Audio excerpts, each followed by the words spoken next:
Good afternoon once again. I want to welcome you to my YouTube class.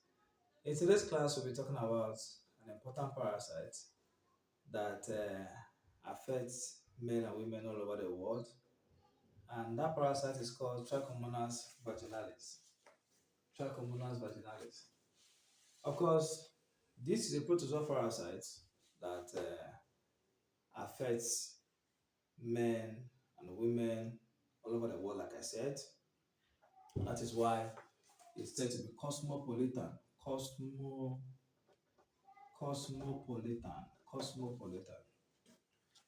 Now, the primary thing, or one of the things I want you to learn or take home from this class, this lesson, is that this parasite is a mastigophora. Is a mastigophora. Mastigophora. Don't forget that I initially thought about in the previous class the three different types of flagellates or mastigophora we have in protozoa. The first one I thought about was the intestinal protozoa, intestinal flagellate, which is Giardia lamblia. I also thought about the hemoflagellates, the Trypanosoma and the Leishmania. Then this is now tissue dwelling flagellate, and its typical example is Trichomonas vaginalis.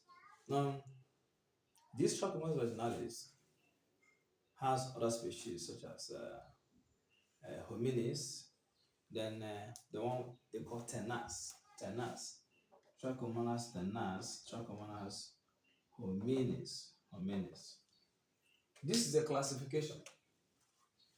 Just like I said, the phylum is Sarcomastigophora. The subphylum is Mastigophora. This Mastigophora can also be called flagellates or flagellata.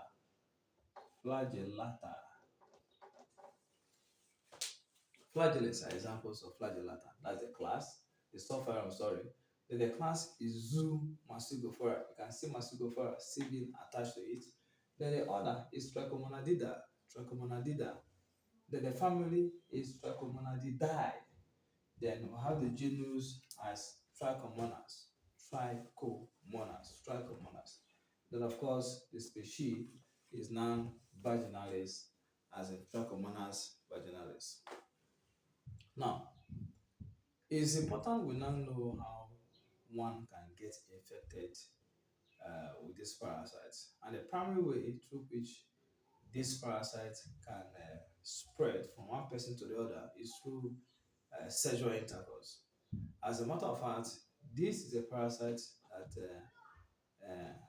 you know is found within the urino-genital system of man and woman. Urino-genital. So this means that it's found in the urinary and the genital system of men and women. So for women, this parasite is found within the vagina. Then for men, it's found within the prostate. Then you have the urethra. Then I have the seminal vesicle.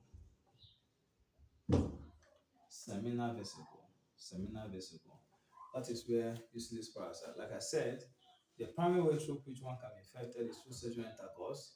Then another way is through sharing of undies. Some people are always sharing their undies because they feel they are close to someone.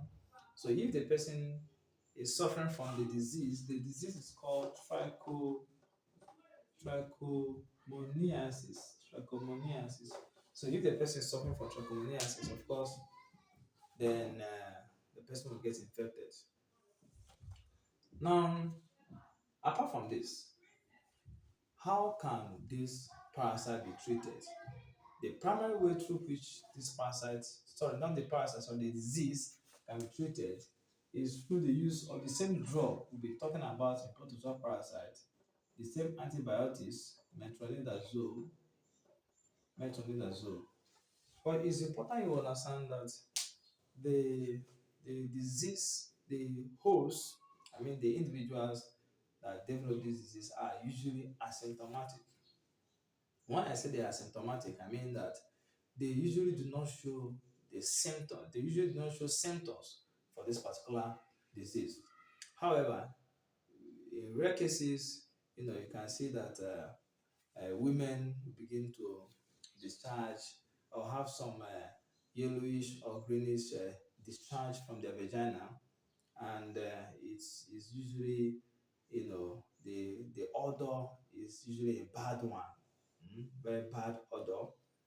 Then for men, they they they may experience inflammation of the urethra. Don't forget that through this urethra, the urine gets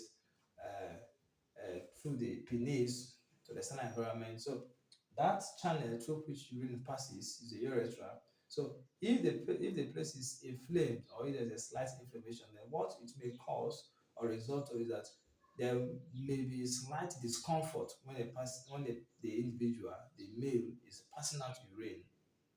The person may now begin to experience little discomfort. So that is what happens. So there may be inflammation of this. However, males are more asymptomatic compared to the females.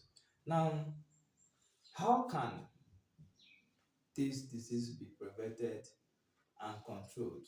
Now, one of the ways it can be prevented and controlled is to completely avoid sexual intercourse, or use different forms of contraceptives if one must be engaged in sexual intercourse. In fact, unprotected sex. Unprotected sex. However, as we all know, abstinence is still the best form of prevention of any STI diseases. So abstinence is still the best. So if you're not married, of course, you should abstain from sex. So, but avoiding sexual intercourse with an infected person is the number one and primary way of preventing, or yes, preventing this disease. Then remember, we're talking about prevention and control. Then another thing one can do, especially for the ladies, is to try to increase the pH of the vagina. Now, God made the vagina in such a way that the vagina is usually at the acidic medium. I mean, the medium within the vagina is usually acidic, and is good that way so that uh, it can help to ward off other pathogens that may want to infect that particular area. So the natural bacteria that are found within the vagina are acidic bacteria, such as lactobacillus acidophilus, or bulgaricus, and in fact, all the acidic bacteria. Now, they produce acid naturally there, just like I said, to help ensure the safety of that environment. Now, what can a lady do to increase the pH of the vagina? One of the things a person can do is to take probiotics. But however, it should be under the guidance of a medical practitioner. But taking yogurt is a kind of food that contains probiotics. Probiotics. Probiotics. And these probiotics, like yogurt, contains live microorganisms. And these live microorganisms, of course, help to improve the acidic medium of the vagina, and by extension, helping to ward off other infections or other pathogens that we want to infect that area. Then women should also ensure that they don't use so much soap in washing the vagina, because that's what we call dutching. Soap is alkaline in nature, and once you're using that soap to wash the vagina, it could kind of counter or interrupt. That's the correct word to it. It could interrupt the acid. base balance, or let me say the pH, can alter the pH of the vagina. And once the pH of the vagina is altered, then of course it can open that area to other pathogens that may infect the area or the vagina.